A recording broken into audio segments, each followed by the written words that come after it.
ఆంధ్రప్రదేశ్లో వైఎస్ఆర్సీపీ అధికారాన్ని కోల్పోయిన తరువాత జగన్మోహన్ రెడ్డి వైఖరిలో మార్పులు వచ్చాయని, ఆయన ఈరోజు కానీ రేపు కానీ పులివెందుల వెళ్ళబోతున్నారని, అక్కడ షర్మిల గారితో భేటీ అవ్వబోతున్నారు, షర్మిల గారితో రాయబారం కుదుర్చుకునే పనిలో జగన్మోహన్ రెడ్డి బిజీగా ఉన్నారు అంటూ ఒక వార్త ఇప్పుడు సోషల్ మీడియా వేదికగా చక్కట కొడుతున్న నేపథ్యంలో ఈ అంశం మీద మనం విశ్లేషణ చేసుకునేటువంటి ప్రయత్నం చేద్దాం. ప్రస్తుతం మనతో పాటు ఉన్నారు తెలుగుదేశం పార్టీ అధికార ప్రతినిధి సూర్యదేవర్ లత గారితో మాట్లాడదాం. లత గారు, హాయ్ అండి. జగన్మోహన్ రెడ్డి అధికారాన్ని కోల్పోయిన తర్వాత జగన్మోహన్ రెడ్డిలో కొన్ని మార్పులు వచ్చాయని, ఆయన వైఖరి కూడా మారిందని, అందులో భాగంగానే ఆయన షర్మిల గారితో భేటీ అవ్వబోతున్నారు, షర్మిల గారితో రాయబారం కుదుర్చుకోబోతున్నారు, ఆయన షర్మిల గారితో ఉన్న వివాదాలన్నింటికీ ఒక ఫుల్ స్టాప్ పెట్టబోతున్నారు అంటూ ఒక వార్త ఇప్పుడు సోషల్ మీడియాలో చక్కర్లు కొడుతూ ఉంది. ఈ వార్తలో వాస్తవం ఉందంటారా? అంటే షర్మిల గారు మొన్న ఢిల్లీ పర్యటన కూడా వెళ్ళటం కూడా జరిగింది కదా. సో అక్కడ ఏమైనా హామీలు ఏమైనా తీసుకున్నారా? జగన్మోహన్ రెడ్డి గురించి ఏమైనా వాళ్ళు అక్కడ సూచనలు ఏమైనా పంపారా? ఆ విలీనం చేసే దిశగా ఏమైనా వెళ్తుందా పార్టీ జగన్మోహన్ రెడ్డి? అంటే దేంట్లో విలీనం చేస్తారని? కాంగ్రెస్ లో ఇంకా దేనిలో ఛాన్స్ ఉంటుంది వాళ్ళకి, ఇంకెక్కడికి వెళ్ళగలరు? అంటే కాంగ్రెస్లో ఎందుకు విలీనం చేస్తారు? చేస్తే అయితే గీతే భారతీయ జనతా పార్టీలో ఉన్న విలీనం చేస్తే అతనికి కొంత ఉపయోగకరంగా ఉండే అవకాశం ఉంది. కానీ ఇప్పుడు కాంగ్రెస్ పార్టీలో జగన్మోహన్ రెడ్డి అసలు వైఎస్ఆర్సీపీని ఎందుకు విలీనం చేస్తారు? అక్కడే మీరు ఒకటి ఆలోచించాలి ఇక్కడ. అంటే గతం వేరు, భవిష్యత్తు ఇప్పుడు వేరు. అంటే గతంలో చేసి ఉండొచ్చు, కానీ ఆయన వెళ్ళలేదు, ముందడుగు వేయలేదు. ఎప్పుడైతే తెలుగుదేశం కూటమిలో ఉన్నప్పుడు అక్కడ ఎట్లా వెళ్ళగలుగుతాడు? ఎక్కడ? బీజేపీకి వెళ్ళే అవకాశాలు లేవు కదా. ఇప్పుడు కూటమితో ఉన్నాడు, పవన్ జనసేన ఉంది ఆ కూటమిలో. ఈ రెండు పార్టీలు ఆయనకి పడనప్పుడు ఆయన బీజేపీలోకి ఎందుకు వెళ్తాడు? అదే అండి, వైసీపీ రాజ్యసభ పక్షాన్ని అసలు భారతీయ జనతా పార్టీలో విలీనం చేయబోతున్నారంటే కొన్ని వార్తలు వస్తున్న నేపథ్యంలో అసలు చేస్తే గీస్తే అయితే గీతే వైసీపీని భారతీయ జనతా పార్టీలో విలీనం చేసే అవకాశం ఉంది. ఎందుకంటే అతని కేసుల నుంచి బయటపడే దానికోసం. అంతేగాని అసలు పవర్లో లేనటువంటి కాంగ్రెస్ పార్టీలో ఇప్పుడు వైఎస్ఆర్సీపీని తీసుకొచ్చి విలీనం చేస్తే జగన్మోహన్ రెడ్డికి ఏంటి ఉపయోగం? ఇప్పుడు ఒకటే ఆలోచించండి, అక్కడ ఇది వరకు వాళ్ళకు కూడా అపోజిషన్ లేదు కాంగ్రెస్ కి, ఇప్పుడు స్ట్రాంగ్ గా అపోజిషన్ ఉంది అక్కడ.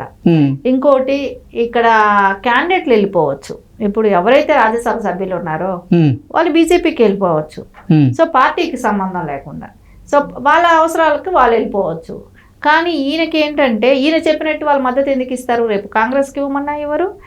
ఎందుకంటే ఇక్కడ పార్టీ స్ట్రాంగ్ లేనప్పుడు రాజ్యసభ సభ్యులైనా ఎందుకు వింటారు, ఎమ్మెల్సీలైనా రేపు పొద్దున ఎందుకు వింటారు, ఎమ్మెల్యేలు వినరు, ఎంపీలు వినరు. జగన్మోహన్ రెడ్డి స్ట్రాంగ్ గా లేనప్పుడు అక్కడ అపోజిషన్ ఇది కూడా స్థాయి కూడా సంపాదించుకోలేని వ్యక్తి మాట ఎవడు వింటాడు?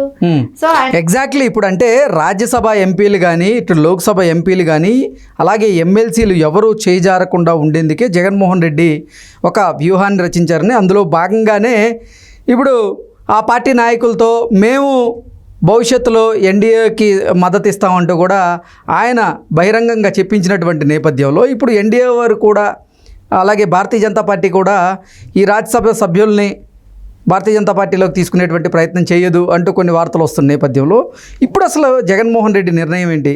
జగన్మోహన్ రెడ్డి నిజంగా వైఎస్ఆర్సీపీని భారతీయ జనతా పార్టీలో కానీ లేదంటే కాంగ్రెస్లో కానీ విలీనం చేసే దిశగా అడుగులు వేస్తారా అంటే ఏం చెప్తారు?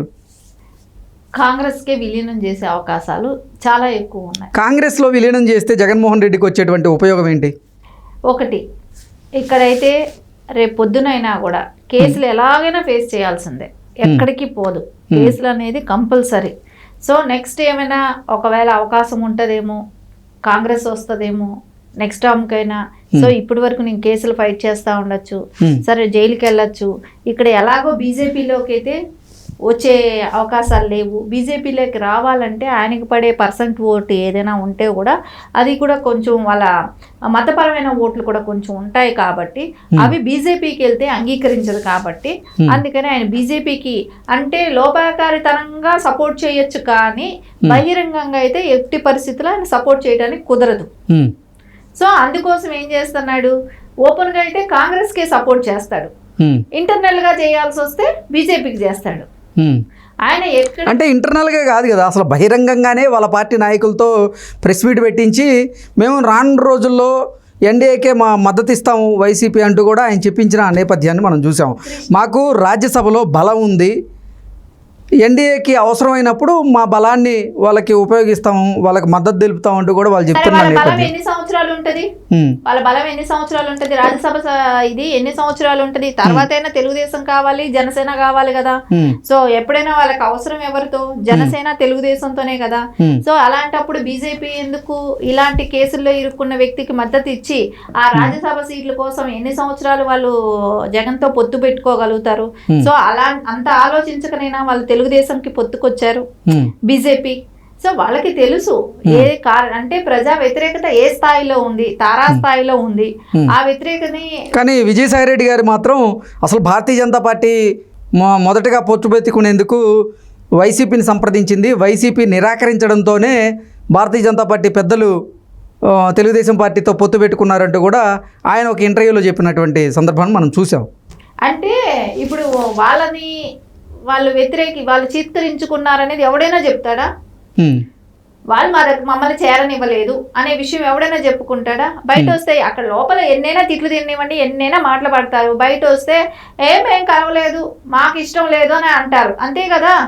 సో వాళ్ళు ఎక్కడ ఖచ్చితంగా అక్కడ వాళ్ళు మమ్మల్ని పిలిచారు, మేము ఒప్పుకోలేదు అనేది బయట వచ్చినాక చెప్తారు. అక్కడ కాళ్ళు పట్టుకునేది ఎవరికి కనపడదు కదా. ఎందుకంటే వాళ్ళ కాళ్ళు పట్టుకునే అవకాశాలు కూడా ఎక్కువ ఉన్నాయి. ఎందుకంటే వాళ్ళు ఉన్న కేసులు అవి. సో రేపు పొద్దున ఈడీ కేసులు ఇవన్నీ ఎదుర్కోవాల్సింది ఉంది. సీఎం అయిపోయాడు, ఇప్పుడు రేపు పొద్దున 19వ తారీఖు కోర్టుకు అటెండ్ అవ్వాలి. ఇవన్నీ కూడా పరిస్థితులు కనపడుతున్నాయి. సరే ఇప్పుడు విజయం వచ్చింది, స్క్రీన్ లేక్ వచ్చింది, రేపు పొద్దున పులివెందులలో రాజశేఖర్ రెడ్డి గారి జయంతి జరుపుతారు. సో ఆ జయంతి సందర్భంగా అనని చెల్లెలు ఏమైనా కలుపుతారా? ఒకవేళ షర్మిల గారు నిజంగా అవన్నీ మర్చిపోయారా, గతం మర్చిపోయి కలుస్తున్నారా? లేకుంటే షర్మిల గారిని నేను పక్కన పెట్టి నాకు ఆ పిసిసి అధ్యక్ష పదవి ఇవ్వని ఆయన అడుగుతాడా? ఇవన్నీ చూస్తా అంటే ఖచ్చితంగా ఒక్కొక్కసారి ఏవి షర్మిల గారితో కలిసే అవకాశాలే ఎక్కువ కనపడతాయి. ఎందుకు అంటే మొన్న జరిగినటువంటి సార్వత్రిక ఎన్నికల్లో జగన్మోహన్ రెడ్డికి అలాగే వైఎస్ఆర్సీపీకి కాంగ్రెస్ వల్ల నష్టం జరిగిందని జగన్మోహన్ రెడ్డి భావించారా? అందుకే షర్మిల గారితో ఉన్నటువంటి వివాదాలను పరిష్కరించుకోవాలి అనే విధంగానే షర్మిల గారితో భేటీ అవ్వబోతున్నారా జగన్మోహన్ రెడ్డి అంటే ఏం చెప్తారు? అవ్వాల్సిన అవసరం కూడా ఇక్కడ ఆవశ్యకత కనపడుతుంది, అవ్వాల్సిన పని కూడా అవసరం అవుతుంది. ఇప్పుడు ఎందుకంటే తల్లి చెల్లి నిన్ను చూసి భయపడుతున్నారు. సో అలాంటప్పుడు వేరే వాళ్ళు నీ దగ్గరకు వస్తారా? సో నువ్వు ఇప్పుడు నీకు ఒక జాతీయ స్థాయిలో ఒక పార్టీ మద్దతు కావాలి అని అంటే నీ చెల్లి ఆ స్థానంలో ఉంది. సో ఖచ్చితంగా నీ చెల్లి దగ్గరికి వెళ్ళి ఇప్పుడు సరెండర్ అయిపోయినట్టే కదా. నువ్వు వెళ్ళి ఏ రోజైతే కలిసావంటే ఆ రోజు నువ్వు చెల్లితో సరెండర్ అయినట్టే. చెల్లి చెప్పినట్టు నువ్వు వినాల్సిందే. రేపు పొద్దున నువ్వు జైలుకి వెళ్ళినా ఆ పార్టీ బాధ్యత అవన్నీ చెల్లే చూస్తుంది, ఇంకా షర్మిల గారే చూస్తారు. సో ఇప్పుడు భారతీ గారు వెనకడిగేసినట్టేగా. భారతీ గారు కాదు అంటే మీరేమో జగన్మోహన్ రెడ్డి వైఎస్ఆర్సీపీని తీసుకెళ్లి కాంగ్రెస్ పార్టీలో విలీనం చేస్తారు అంటూ చెప్తూ ఉన్నారు. మళ్ళీ ఇప్పుడేమో ఒకవేళ జగన్మోహన్ రెడ్డి జైలుకి వెళ్లాల్సిన వచ్చినా వైఎస్ఆర్సీపీని టేక్ ఓవర్ చేసేది షర్మిల అని చెప్తూ ఉన్నారు. కాదు, మీరు ఒక్కటే గుర్తుపెట్టుకోండి, నేను చెప్పేది ఏంటి, ఆ క్యాడర్ ని అవి అన్ని కూడా ఇప్పుడు వైసీపీ నుంచి తీసుకెళ్లి జగన్మోహన్ రెడ్డి కాంగ్రెస్ లో కలిపినా అక్కడేమి ఆయన పిసిసి అధ్యక్షుడు అవ్వడు, అయ్యే అవకాశాలు కూడా అసలు ముందు కాంగ్రెస్ లో కలుపుతాడంటారా? ఆ పరిస్థితి ఉందంటారా? కలిపితే నేను చెప్తున్నా, కలిపితే కూడా ఆయన మళ్ళీ నెక్స్ట్ జైలుకి వెళ్లాల్సి వస్తుంది. ఆ క్యాడర్ అంతా కూడా షర్మిల లీడ్ చేస్తుంది అంటున్నా. సో భారతి గారు సైడ్ అయిపోతారు. సో అది ఇప్పుడు అవసరం వచ్చింది అక్కడ, వాళ్ళ మనుగడ ప్రశ్నార్థకం అయినప్పుడు ఏపీలో. సో ఇలాంటి చిన్న చిన్న పొత్తులు పెట్టుకొని కాంప్రమైజ్ అవ్వాలనే పరిస్థితికి వచ్చే ఉంటాడు. సో ఇప్పుడు మెంటల్ డిస్టర్బెన్స్ టైం కూడా అయింది. సో ఆ డిస్టర్బ్ నుంచి కొంచెం బయట రావాలన్నా తల్లి చెల్లి సపోర్ట్ కావాల్సి వస్తుంది. సో ప్రజల్లో కూడా పబ్లిక్ లో కూడా నేను మారాను అని చెప్పుకునే అవకాశం కూడా ఉంటది. కాబట్టి ఖచ్చితంగా ఆయన తల్లి చెల్లికి దగ్గరికి వెళ్ళటానికి కూడా మొహమాట పడడు. ఎందుకంటే ఆయన ఒక రాజకీయ నాయకుడు, ప్రజల దగ్గర చేసే యాక్టింగ్ తల్లి చెల్లి దగ్గర చేయడం ఏంటి, ఖచ్చితంగా యాక్టింగ్ చేస్తాడు. ఓకే అండి, థ్యాంక్ యూ సో మచ్.